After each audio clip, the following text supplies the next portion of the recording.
So this video is about awakening at the level of the gut. And I think it kind of complements in many ways the experience of the awakening at the level of the heart that I was talking in a previous video that I made. So you may want to watch that before watching this one, because in many ways, the experience of no self and the nothingness and the void and the kind of disappearance of all meaning and significance whatsoever, disappearance of spirituality and all our spiritual experiences, all reference points, all of this that I was kind of talking about related to the awakening at the heart level, in which we can really discover this kind of deeper significance of living an authentic life, where we actualize our potential, our human potential. So when we start to approach this deeper release at the level of the gut, we're not anymore dealing with self in any form of belief or narrative or image or conceptualization. So that is why here we are really coming in touch experientially what surrender is actually about. And it kind of feels like we enter this type of mystical darkness when we start to tap into this gut level of awakening. It kind of feels like that everything that the path used to be about kind of disappears, and we find ourselves entering in total unknowability. Kind of, it's kind of like this impenetrable nothingness or void nature of reality, kind of mysteriously pulls us in, and we can't anymore differentiate in any actual way, between ourselves and that. So kind of all sense of reference is being lost here.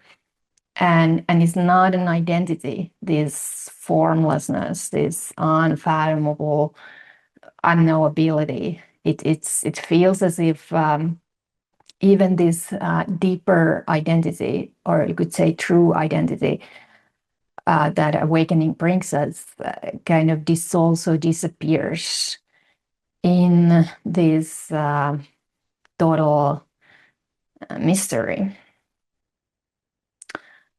And in a way, it's very, unexpected when this happens. Like, even if you hear this being discussed by some spiritual teachers, because some teachers do discuss this, but even then, the actual experience, and it's not even an experience, so the words really start to kind of fail here. They don't really prepare you for this. So you enter in this darkness, and then it's kind of like you proceed by pure instinct, okay, and no one can enter here with you, and you really find this capacity in yourself to kind of sense into the innate luminosity within the darkness, within the infinite void of unknowability. So even it feels like everything disappears, and is this total absence of orientation and meaning. At the same time, there is this kind of paradoxical illumination that can take place, which is not knowledge in any conventional sense. It's nothing you would ever be able to really put in words, and it's somehow very like personal and intimate, and at the same time it's completely impersonal.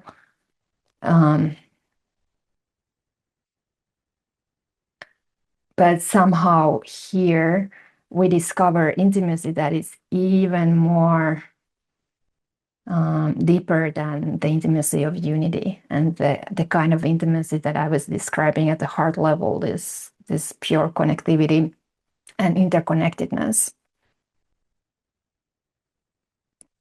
So it's this kind of existential bareness, okay, or kind of sense of aloneness that totally goes beyond any sense of aloneness or connectivity, as a opposite pairs. And it can feel very confusing, but at the same time it can feel so natural, when you find yourself in this space. And there is this kind of innocence that is there, that kind of reveals itself when we become so poor in knowledge, so empty-handed, like so unadorned, like so empty of any kind of meaning or identity, or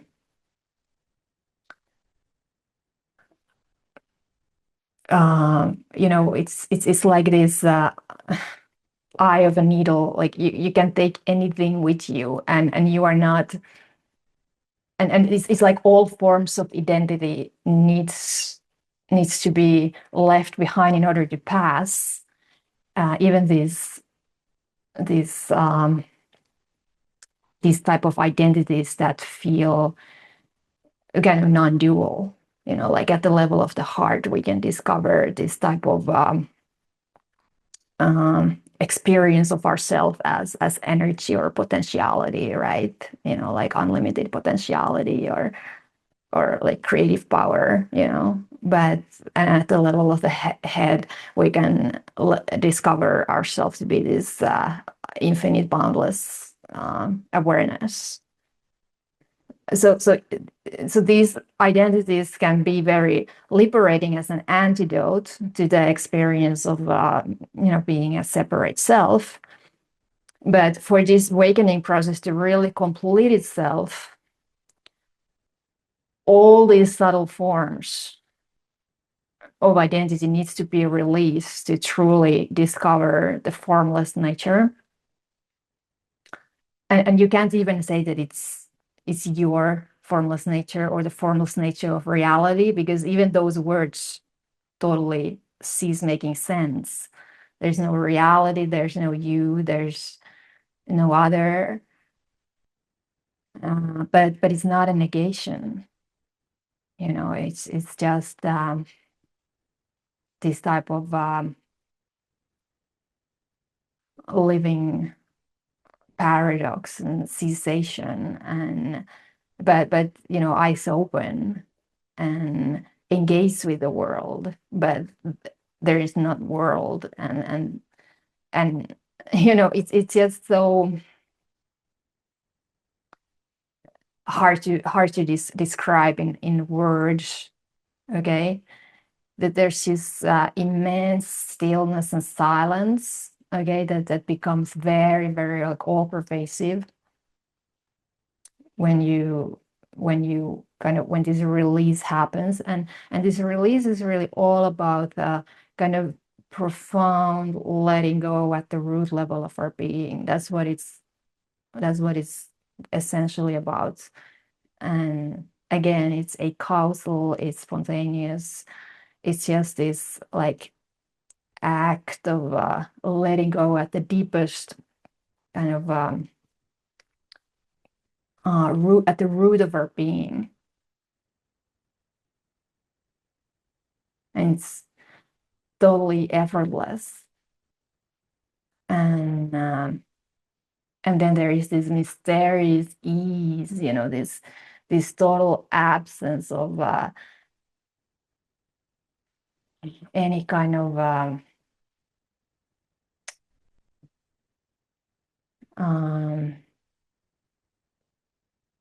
you kind of it's such a profound this engagement from form, that it really gives this freedom from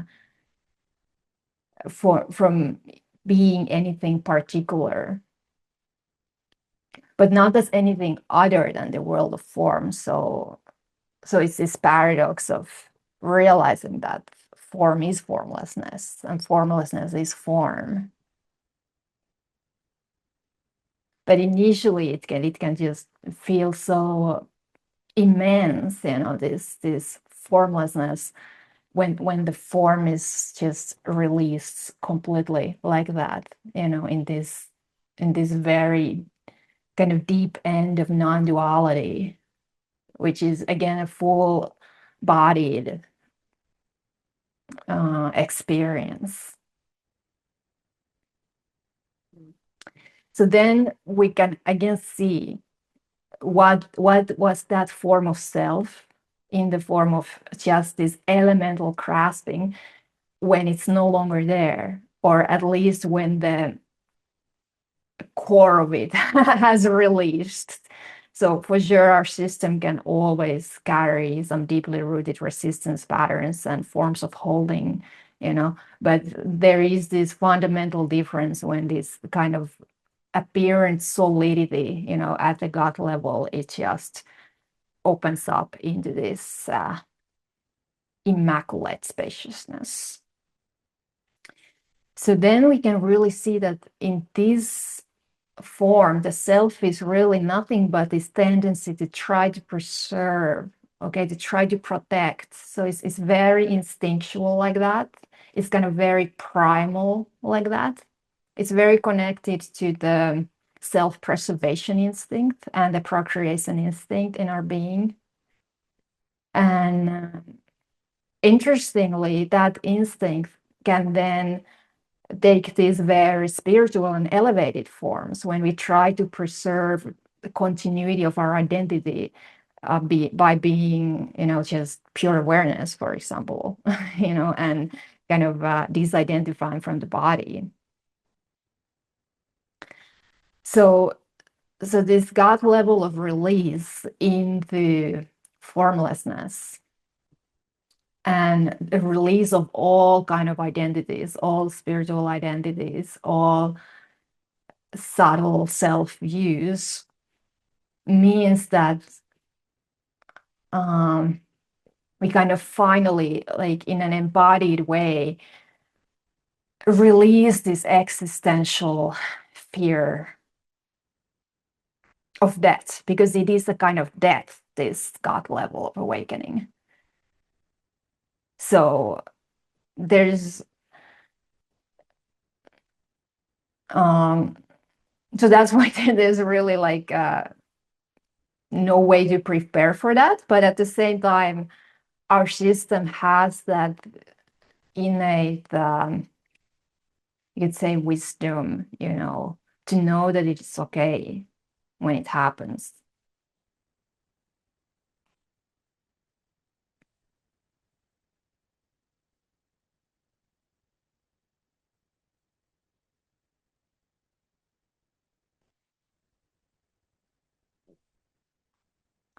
And here it can very much feel like that this is the end of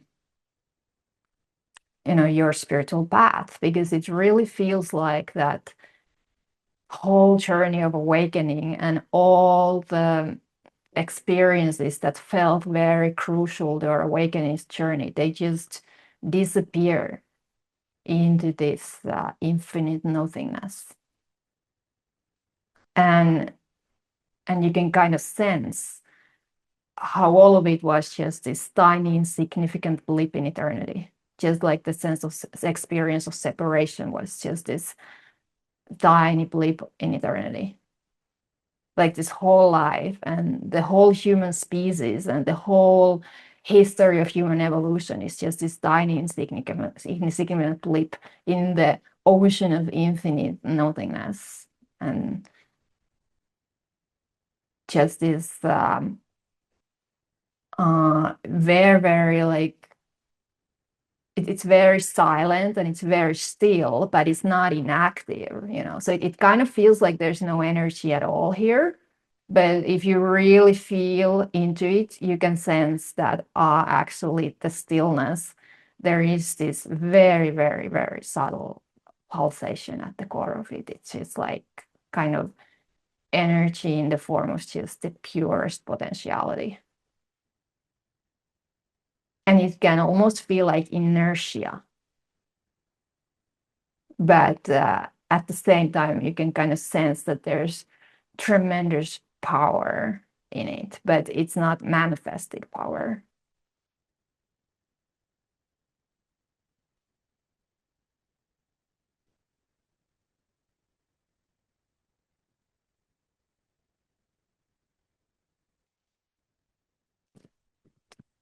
So the way that I talk about these things, like the awakening at the heart level and gut level, I see them very complementary. Okay.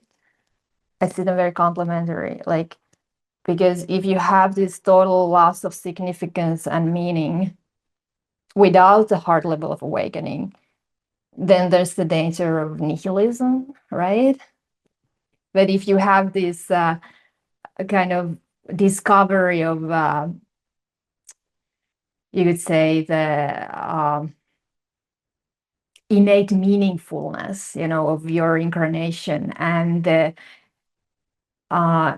immense non-conceptual value that is heart opening that can bring, there's also danger there then to reify that, and give it a bit too much meaning, because it is meaningful, just like a snowflake. It's like perfect meaning. It's perfect expression of the wholeness, but also it's utterly insignificant. One snowflake in the storm of infinite snowflakes that are all expressions of that innate perfections of life force, right?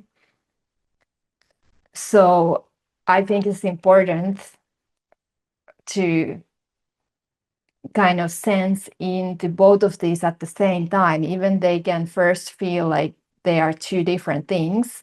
And first the heart opening can be very alive in us, and then if the gut level of our gut level of awakening kind of kicks in, then it can feel like that there's this tendency to almost like deny and dismiss that, oh, that was just illusion, everything that I experienced here, like all of this, all these heart openings and all these abundance and beauty, and grace and flow and learning and growth and everything. So it can feel like all of that was nothing when this God level of awakening kind of really kicks in.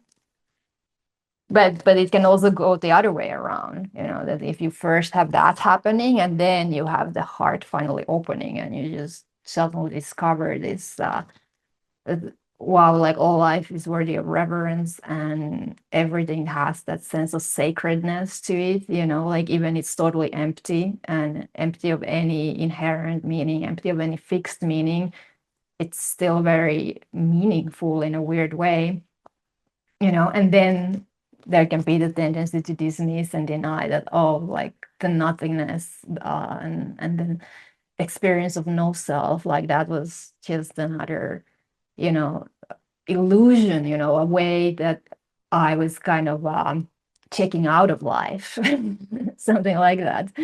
So we can have all these reactions when these different aspects or facets of awakening are playing with each other, because for the mind it's incomprehensible that they could all be kind of equally true and untrue, or real and unreal simultaneously, and that they can all kind of coexist.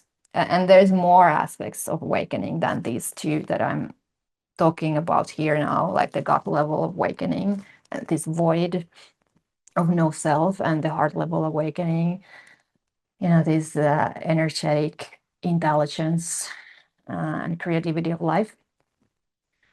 But I think these two make a very beautiful dance together on the awakening journey.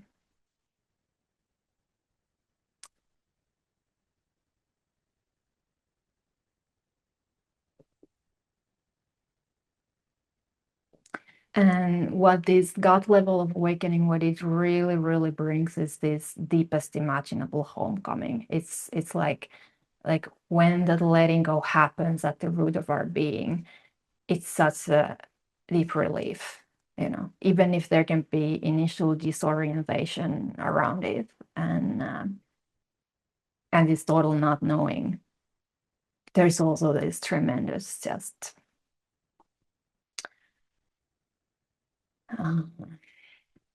quiet joy, like it's not comparable to anything, to go through this type of death and see that the only thing that really dies there is this very, very deeply rooted attachment to inherent existence. Okay, to this is very strongly coded in us, in our physiology, in our nervous system. And we can only really sense how powerful it is when we come close to that moment of letting go, and everything our system is then contracting, and grasping, for life, So, but what eventually this type of letting go reveals is that life and death are inseparable. Like what we think is life is already death. And what we think is death is actually kind of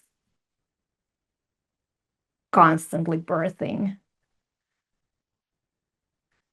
itself. So there is this strange experience of feeling like you're at the same time dead and newly born, or like you're at the same time ancient and totally fresh. And it's not even you, it's just the nature of the experience, the nature of experiencing, for the lack of a better word.